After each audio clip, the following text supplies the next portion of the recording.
Yo, what is going on, everybody? My name is Alan. This is Project Elevate. Today I want to talk to you guys about the Magic Playbook. The Magic Playbook is pretty popular. It's been covered. There's a couple prominent plays in it, and I'm going to go over those prominent plays just for the sake of having them in the tutorial. But there's actually a lot of other really good plays in it, so we're going to cover some of my favorites. And obviously for this, it's best to have adapting engine off pretty much all the time, so you can kind of make your own calls. As far as the visual feedback settings, light plus full, show all. Manual, defense and offense, or offense and defense, and all play for play vision. That way you see the player on the screen properly. Okay, and you want to set some type of freelance that you're comfortable with, because you don't want to just spam the plays. You want to mix in the plays with the freelance branches and motions and just some ISOs and pick and rolls. You want to mix it up as much as you can so that you're actually playing some basketball and you're kind of throwing your opponent off balance. If you just kind of spam the same play over and over again, moderate to good players are going to pick up on that, start reading it, and then it's just going to be a mess. So I like running the jazz motion. Check out that tutorial on that. I also like running the 4 out 1 in, and I know there's popular ones out there, Hawks, Bucks, whatever it may be, whatever your freelancer choice is. Make sure you know those branches so you have other options as well, and then you can just mix in the plays, throw a little different look, or get a bucket for your go-to score or whatnot. So these are the plays I'm going to cover. Like I said, I'm going to briefly cover punch 21 delay and quick point 2 because they're popular, especially for offline. Quick point 2 is a really good play for domination and stuff like that. So I'll cover it in here just for that. But there's other plays that I really like as well. We're going to go through the play out real quick, but I'll break it down. So punch 21 delay, basically it's a screen action with the kick out to the shooting guard for the 3. Quick point 2, double screen down for the whoever you call the play for a 3. Fist rip Spain, kind of down screen. And you get some cutting action with the point guard, and then finally the power forward there. Fist point 2, very similar to quick point 2. Iverson box, nice little play there, down screen, and then kind of a flare screen out to the corner. All right, punch 5 loop, you can get a good 3 out of it right there across those screens, but it's really a play for the power forward down there. Anything with punch is like down below post, so passing it down to the small forward, and then the guy that initially sets the screen, he's gonna kind of loop into the post, and then you can also hit the top there with the little kick out and then a little pick and roll. Warriors quick fist, kind of cutting action into the mid range, and then pop out for the 3 on the side there, and then fist down, just a double screen into open space with kick out options in the opposite corner. All right, so there's 2 main ways to call plays in the game. One is to click over to the left on the directional pad, and then you have your favorite plays set there. All right, and to assign a play, you go into edit plays, you select the play you want, you push Y or triangle if you're on PlayStation, and then you just select what player you want to run the play for. Now keep in mind, it has starter plays and bench plays, so as soon as you get more than 3 bench players on the court, it'll switch to this here. So if you want to assign players different plays, you can do that. Okay, the other way to call plays is by clicking on the left bumper, or L1 if you're on PlayStation, and then you can select the player, and then you can scroll through all the plays that they have. Some players have like a bunch of plays, 9 plays. So you can do it that way as well. I tend to do it this way, but if you want to set your plays pre-game, whatever, that's also an option. All right, so punch 21 delay is a well-known play, especially for online play. It then tends to work better against online players in the CPU. But pretty much you get a little screen here from the other guard. Kind of turn that corner hard as your center is going to set up a screen, or back screen there as he flares up to the top. And you get a nice little wide open 3-point shot there, or drive opportunity. And that's pretty much it, man. It's a pretty basic play. A lot of times you can get around that corner, especially depending on your personnel, and get a wide open layup or a dunk. And if not, you have that flare to the side. All right, so we call the play, get into position here. As you can see on the side, you're getting set up for a double pin down screens. He comes up to the corner, from the corner to the wing, and it's pretty easy play. This play is very recognizable online, so online it doesn't really work against moderate to good players, but it's money for offline grind. So domination, anything like that, you gotta play. Just playing offline against the CPU, For sure, that's a huge money play. Definitely helps if your player has a quicker jump shot and an offensive consistency rating that helps them kind of run the plays a little bit smoother. But pretty simple, pretty straightforward. Those are the two big plays that everybody kind of knows from the playbook. I wanted to cover them just for the sake of covering them. Now let's jump into some of my favorite plays. All right, so this is Fist Rip Spain, and pretty much to start off the play, you have a pin down screen. You have your player popping up to the three. Now he's usually open there against CPU, against online. That's a play that really works. Now, one thing I like to try to also take advantage of, you see there's kind of a screen being set for you on the other side. So if you don't have that pop-up option, or even sometimes if you do, you can kind of take that lane, cut to the basket and get a layup out of it, going to the right side of the floor. But if not, you have that pop-up. That's one of your first options, either shoot or create from that. And then you see the screen being set for the initial passer, and he's gonna dive in and look for that to be open. If it is, hit him for the easy layup. Again, all these plays, you're not trying to run them through to the end. You're trying to look for their scoring options. Whenever you recognize a scoring opportunity, take advantage.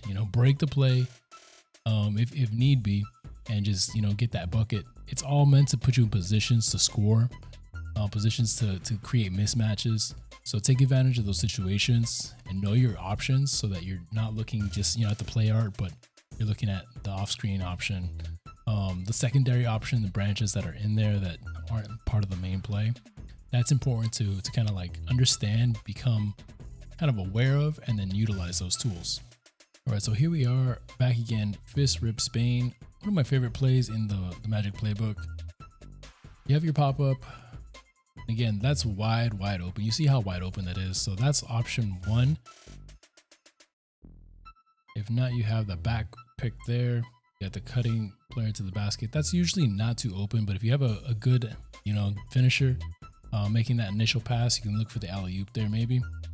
So then you have this pick and roll action going on here at the top. You got this, and you have also a little back screen there being set by the initial passer. And you have your big just kind of roll into the basket with you, hit them. If you don't have that layup, hit them for the easy bucket there. All right, so this is Fist Point 8, and Fist Point 8 is very similar to Quick Point 2. They get into it a little bit quicker, but you still have the same pretty much action going on. You have pretty much a double screen happening in the corner there. And then you're having that pop out, and that's what you're looking for there for the shot. Or pump fake, drive to the lane, look for the kickouts. And like I said, Quick Point 2 and Fist Point 8 are very similar. A little bit different things going on off ball. So as you can see in Quick Point 2, you're setting the down screen, your power 4 is cutting and cutting over to the opposite wing, because there's a screen roll action going on after the initial pass. That's kind of what's meant to happen. In Fist Point 8, he's popping to the corner and everybody's kind of spreading. You still have that action, but it's pretty much that power forward, whether he's going to cut all the way through the opposite corner or pop into the that strong side corner over there. All right, so this is Quick Iverson Box 2. Okay, so you have a down screen coming up. Now, a lot of times this will be open for a 3. That's not the main part of the play, but if that's the first option and he's wide open for the 3, or even the mid-range shot there, hit him and go for it. But really, this is the part that is the play. After that, you get a double flare screen there off to the corner, and then you got an open shot there. Okay, here we are running through it again. Little screen there, not there. You get that little flare screen, you hit them there. That's usually, it's a very good shot, a very good option, driving option, shooting option. But if not, you have a double screen coming right back at you, so you can go right into the middle and then make a move to the basket, get to the basket, kick out to the corner, whatever corner kind of like decides to help, not take the bucket. So one little caveat with this play, there's an option split branch here. If the player decides that the option to cut up is not there, not viable, whatever, sometimes you get this type of action. So for whatever reason, he decides, that they're not biting, they're cheating or whatever. So then what happens is you get this little screen, this little side screen action here, and the other big goes to set a pick there, and you're gonna get him fighting through it. Kind of a sloppy play right here, and I don't really particularly like this part of the branch, but you get that little side screen action for a shot. Oftentimes though, if I see that branch trigger, I'll just recall another play or recall the play. Definitely not my favorite part of that, but it's a nice little play overall. All right, so this is punch loop rip 5, and this is one of my favorite plays. This play works really well online but you can only use it a couple of times before they kind of catch on to it. But there's a couple of different options. So sometimes you can use it a few different times in a few different ways and, you know, get some buckets down the stretch, or use it early on, use it late in game situation, something like that when they kind of forgot about it. So pretty much it's kind of got a horns kind of action with the two bigs at the free throw line extended there. And then pretty much you have this cutting across action. So he's got two screens to fight over, and you got a pretty good look right there most of the time. By the time they recover, you can get the shot off. But the play is actually not for that. The big that set the first screen is actually going to curl around. He's getting a back screen there, as you can see. So he curls down into the paint. If you hit them with the right timing, you can get that wide open. If not, you have a little post-up situation where you can take advantage of and just kind of go to work, especially if you get a switch or something like that. So that's what the actual play is called for. So if you assign it to a player, the player that you assign it to is going to be the one curling down into the low post. Remember, punch signifies a post-up play. All right, so we have the cutter coming across, so he doesn't get it, and you pass it to the wing there. You don't want to go down low. You got some action coming on, so you have another player popping up to the top of the key there. Look for that to be open 3-point shot. A lot of times it will be, and if not, you got some screen roll action here in pretty much like a 5-out setting. You have a lane, you have kick out options all over the place. So just pick your poison. Okay, so a totally different branch of punch loop rip 5. You have this cutting action, and again, look how open he is. You have like all day there, but for whatever reason, they jump the screen, they take that away. There's some action going on the other side that will trigger after just a quick second. And you see you have a down screen on the opposite side, popping up for a 3 there. He gets caught up on the pick. You have some time and you can drain that bucket. And that's what makes punch loop rip 5 one of my favorite plays. Same thing with rip Spain. There's just a different options, different looks that you can go. And if you know where the branches are going to trigger, and kind of like if they take this away or they overplay this, I have options here, or even like the spacing it creates to give you driving lanes if they totally overplay, you know, a pin down screen or something like that. That's what's going to make the plays effective. You know, people that call plays get a bad rap sometimes because they spam a play over and over again. And really that's no different than just kind of like left, right, cheese in, or spamming a pick and roll, you know, high pick and roll 5-out over and over and over and over again. Where it becomes real basketball is when you kind of understand your options, understand where your players are going to be effective from, and then utilize plays to get them in those positions and then make basketball plays from that situation. You know, we don't have to run a play, you know, from start to finish, waiting for the little boxes to, you know, little circles to pop up, waiting for the diagrams. You know, sometimes you can use the plays to put yourself in a good position. And if you have 1 or 2 good options that you can sprinkle throughout a game to get a crucial bucket when you need it. You know, even, you know, there are times where I don't even run a play throughout the entire game. I just run my freelance, or all, you know, it's kind of a game where it's a little bit more up and down the court. But having a few plays in your back pocket that, you know, you can just, you know, hey, this is going to give me a good look. At the end of the day, guys, you know, it's pretty simple. You know, contest shots, make your opponent take contested shots, and then try to get good looks on your end.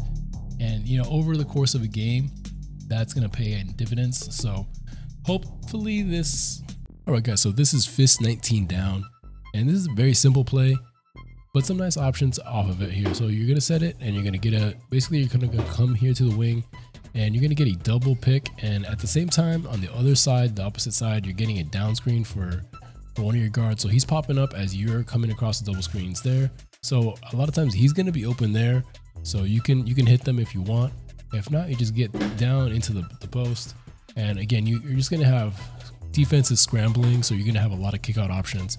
Take the bucket if you can, but look at all this space that you have. You have multiple options for kickouts for those threes if everybody's collapsing down.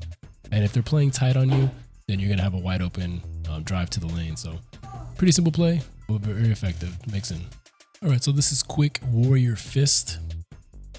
Now, anything with fist is a pick and roll type play at the end of the day, but you got some other actions going on here as well. So first thing and the most obvious thing, and this is kind of what's going to draw some off-ball defenders. You're going to get a down screen. You're going to get a player curling down into pretty much into the free throw line area. That's can be open sometimes if you have a guy like Carmelo Anthony or something. You can do some work in the mid-range post area, but that's not really what the play is for. As you can see, you get a screen there, wide open three there, and so that's your second option and probably your best option in this play. But if that's not open, then the big is gonna pop out and you're gonna have a screen roll action on the corner there.